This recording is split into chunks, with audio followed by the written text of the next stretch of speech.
c'est un local qui est modulaire. Donc il est constitué de panneaux que l'on peut assembler très facilement, simplement avec un boulon.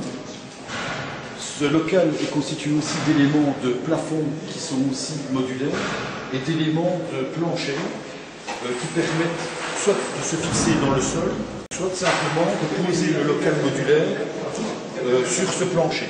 On peut concevoir un local à la taille dont on a besoin. La porte s'ouvre vers l'intérieur du local modulaire blindé, simplement avec une serrure rouleau. Donc, elle est tout le temps ouverte. Et lorsqu'on se réfugie dans le local, il suffit d'une seule main suffit pour verrouiller les pelles. L'autre utilisation, c'est ce que les Américains appellent safe room.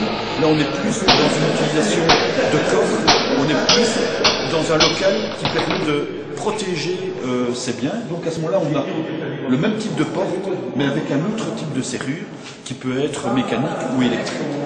Et là, le local permet d'héberger soit des pièces de collection, soit des objets précieux. Ça, c'est en fonction des besoins des personnes. Il faut que l'ensemble des mesures de sécurité soient prises au niveau de l'habitation. Et donc, il faut des systèmes d'alarme, il faut des enceintes sécurisées. Mais ceci vient en appui de ce que l'on peut faire comme sécurité au niveau d'une habitation. Le modèle résiste à un certain niveau anti-balles.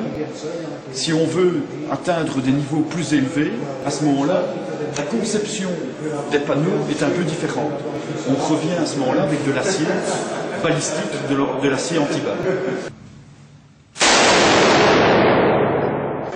Je dirais dans sa formule standard pour le particulier, on a déjà un niveau qui n'est pas négligeable où le panneau résiste à du 12 mm au 44 au 357. Et on voit que il n'y a rien qui est passé. Je dirais, rien qu'avec une composition déjà assez basique, on parvient déjà à un certain niveau de sécurité anti-balles.